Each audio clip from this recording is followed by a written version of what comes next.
I was scared shitless to dive in to content full time.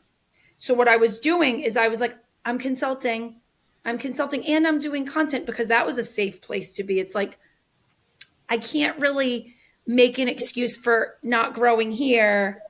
Like I can make excuses because I'm like, I'm here and here. Yeah, So yeah. you're doing multiple things and you're doing all of them kind of well.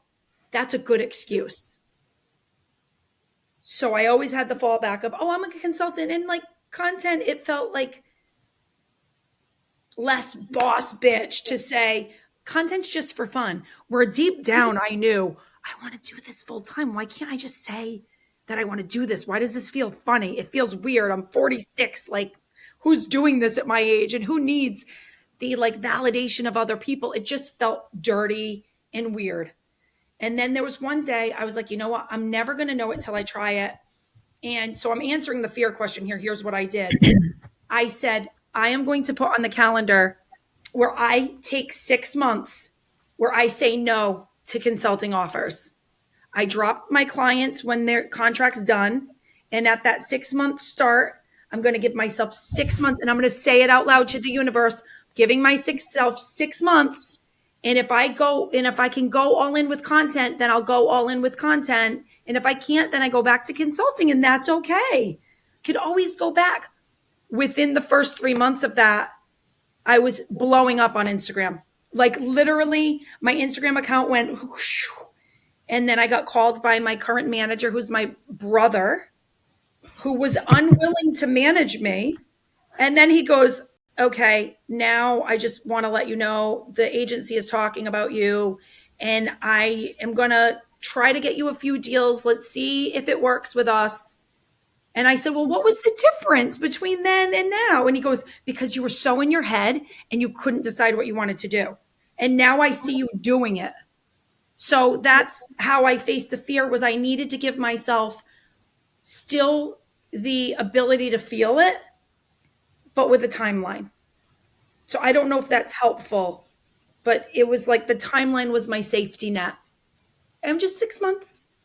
You know, I say that to my son with like when I take away screen time, I'm trying to do a dry summer from the iPad. Oh, good luck. We're on day 6 or 7. Way hard. But also the benefits outweigh. But it's like, even with my kids, I try to remember they don't understand this big leap, right? Or he doesn't want to go to this game and it's really scary for him to get up to bat in front of people. And it's like, to give them the timeline of like, you know, how many days are left of school? He woke up on a Monday with the Monday scaries and I had to show him the countdown of this 5 full days left of school, this 4 half days left of school. And I just had to change the topic and get him, that kid's full of fear. So I try to remember I am full of it too, but I found the tools that help me. Thank goodness. Because I've got the overthinker spirit. It's in me. It's in me. What I'm hearing is creating a boundary for yourself where you have control over that fear. Because I think that's a lot. I can relate to that. A lot of, because fear is the unknown, right? We can just create it all day long. We can sit around and think about all the what ifs and all the shoulds and the coulds. And we had this realization recently too, where it was like, we're so good at, we call it future casting. So we'll sit and we'll future cast. Love that. And like if things are going really good in our life right now, we will future cast dilemmas to sit in present moment. So it's like, here's a possible scenario in the future where we might get stuck between a rock and a hard spot. We call those paradoxes. Like I'm going to get stuck in a paradox in the future and I won't know what to do.